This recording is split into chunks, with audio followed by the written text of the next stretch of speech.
बिस्मिल्लाहिर्रहमानिर्रहीम। मैं हूं एम अब्दुल्ला भट्टी। एक जो जावेद चौधरी ने जो आप कॉलम का एक सिलसिला किया है, जिसके अंदर चूंकि उनकी साबका जो आर्मी चीफ यानी जनरल रिटायर्ड कमर जावेद बाजवा हैं, उनसे मुलाकात हुई है तकरीबन 6 घंटे, जिसके बाद अब वो एक कॉलम की उन्होंने सीरीज शुरू कर रखी है जिसके अंदर वो नए इंकशाफात कर रहे हैं। तो अब उन्होंने जो अपना कॉलम लिखा है उसके अंदर उसका एक और जो पार्ट उन्होंने शाये किया, उस पार्ट के अंदर उन्होंने नए इंकशाफात किए और वो ये इंकशाफात उन्होंने किए हैं कि इमरान खान के दौर में दो और हैरानकुन वाक़यात भी पेश आए, जिसमें सबसे पहले उन्होंने जो कोट किया वो किया नदीम बाबर, जो कि ओरिएंट पावर के नाम से बिजली बनाने वाली एक कंपनी चला रहे थे। इमरान खान ने इन्हें 22 अप्रैल 2019 को मामले खसूसी बराए पेट्रोलियम बना दिया। ये सीधा साधा क्लैश ऑफ इंटरेस्ट था, यानी एक आदमी जिसको अपना ये कारोबार है उसको उसी ओहदे के अंदर यानी कि उसका मुशीर बना दिया गया, उसका सरबराह बना दिया गया। एस्टेब्लिशमेंट ने वज़ीर आज़म को इस तकर्री से रोका, लेकिन ये इमरान नहीं माने, यानी इमरान खान नहीं माने, और यूं नदीम बाबर पेट्रोलियम के मामले खसूसी बन गए। इनके दौर में 3 खौफनाक वाक़यात पेश आए। इनके प्लांट्स को जल्दी और ज़्यादा पेमेंट मिल जाती थी, वक्त पर और ज़्यादा, जिस पर दूसरे मालकान शोर करते थे। ओबेसली उनको टाइम पे वो पैसे नहीं मिलते थे।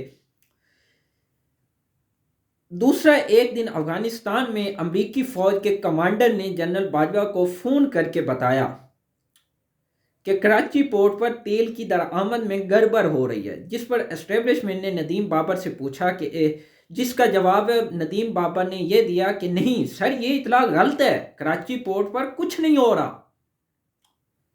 यानी आर्मी चीफ ने इमरान खान को बताया और फिर बाबर नदीम से जब पूछा गया उन्होंने कहा कुछ नहीं हो रहा।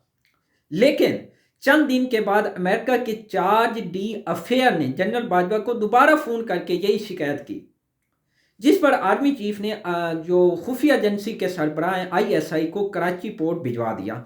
आईएसआई ने पोर्ट से तेल का भरा हुआ जहाज पकड़ लिया। जहाज के कागजात ओमान के थे, लेकिन इसमें पेट्रोल ईरानी था। पाकिस्तानियों ज़रा देखो कि इमरान खान को फ़ौज निकाल रही थी या बचा रही थी। क्या फ़ौज इमरान के खिलाफ थी या हक में थी? आप खुद फैसला करें। और इस पेट्रोल की कीमत फी लीटर 30 रुपए का इसमें फ़र्क था, यानी 30 रुपए का, कोई थोड़ा नहीं, फी लीटर, जो कि एक फिर वो पूरा एक जहाज़ था, उसमें सोचो कि कितने हज़ार लीटर होगा और कितने लाखों करोड़ों का उसमें वो गबन हो रहा था। और ये जहाज़ नदीम बाबर ने अपने लिए मंगवाया था। जुल्म देखें कि एक आदमी ओहदे पे है, बजाय वो कौम की खिदमत करने के आपने ज़ाती मफादात के लिए इस्तेमाल कर रहा है। वज़ीर आज़म को बताया गया, लेकिन ये खामोश रहे, यानी कि सबूत होने के बावजूद जब फ़ौज ने उनको बताया कि करप्शन हो रही थी, लेकिन इमरान खान उस पर खामोश रहे। तीसरा वाक़या जो ज़्यादा खौफनाक था, वो जनरल बाजवा के कतर के शाही ख़ानदान से करीबी ताल्लुकात थे। ये पाबंदी के दौरान भी कतर का दौरा करते रहे थे और कतर के शाही ख़ानदान को इस बात की बहुत हया थी। 2021 में मुल्क में गैस का बहरान था। माहिरीन की पेशगोई थी सर्दियों में लोगों के चूल्हे ठंडे पड़ जाएंगे, और इस पर मुख्तलिफ टीवी चैनल ने प्रोग्राम भी किए थे। आपको याद हो, नदीम बाबर से इसके ऊपर मुख्तलिफ इंटरव्यूज़ भी किए थे और उनसे ये पूछा भी था।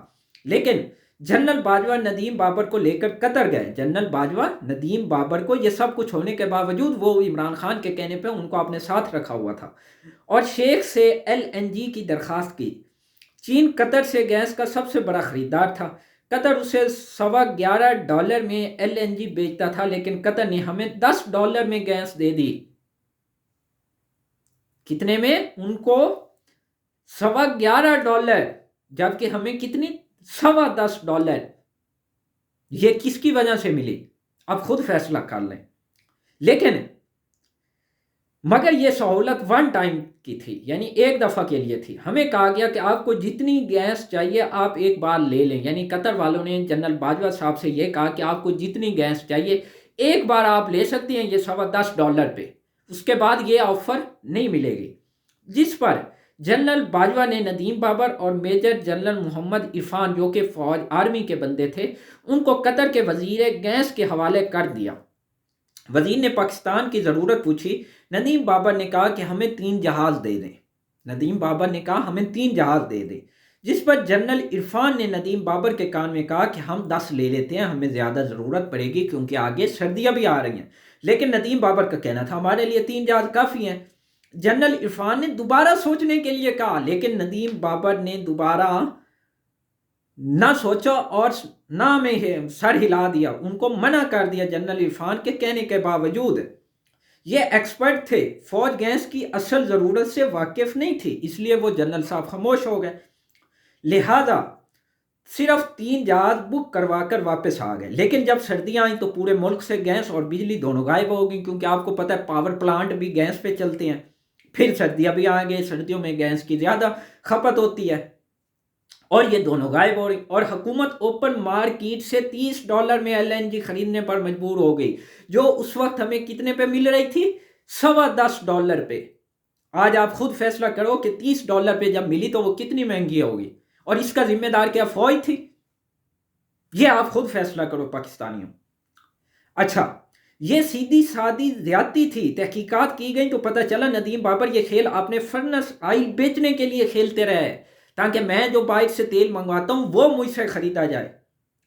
چنانچہ فوج نے شدید احتجاج کیا اور یوں عمران خان نے ندیم بابر سے استعفیٰ لے لیا بالآخر۔